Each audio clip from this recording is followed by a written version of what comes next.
ఎవరైనా ఏదైనా బాగా చెప్తే తెలివి ఎక్కువే ఉంది అంటుంటారు. బాగా చదివే పిల్లలను తెలివైన వారిని పొగుడుతుంటారు. ఎత్తి పొడుపుగా మాట్లాడితే తెలివి ఉపయోగిస్తున్నావా అంటూ ఆగ్రహం వ్యక్తం చేస్తుంటారు. మరి ఇవన్నీ ఒకటేనా?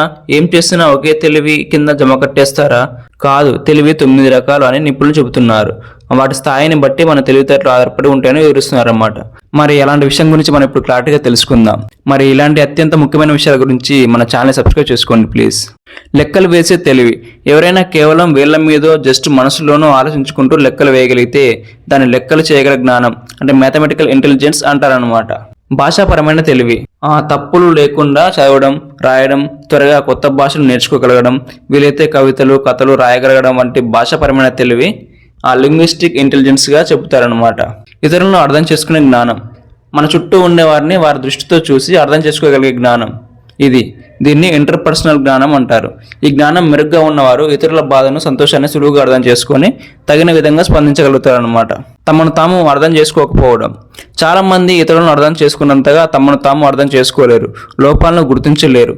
అలా తమను తాము అర్థం చేసుకునే జ్ఞానం ఇంట్రాపర్సనల్. ఈ సమాధి ఉన్నవారు తమను తాము ఉత్సాహపరుచుకుంటూ విజయతీరాల వైపు పయనిస్తారనమాట. దృశ్య జ్ఞానం అంటే విజువల్ ఇంటెలిజెన్స్. కొందరు దేన్నైనా చూసినప్పుడు రంగు, ఆకారం నుంచి చిన్న చిన్న అంశాల దాకా వెంటనే గుర్తుపెట్టుకోగలుగుతారు.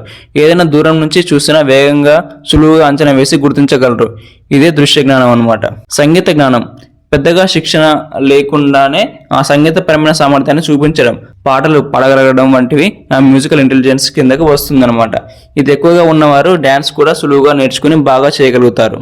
శరీర జ్ఞానం. ఎప్పుడు శరీరాన్ని ఫిట్గా ఉంచుకోవడంపై ప్రత్యేకమైన అవగాహన ఉండే జ్ఞానం ఇది. దీన్ని కిన్ ఈస్థెటిక్ ఇంటెలిజెన్స్గా నిపుణులు చెబుతారు.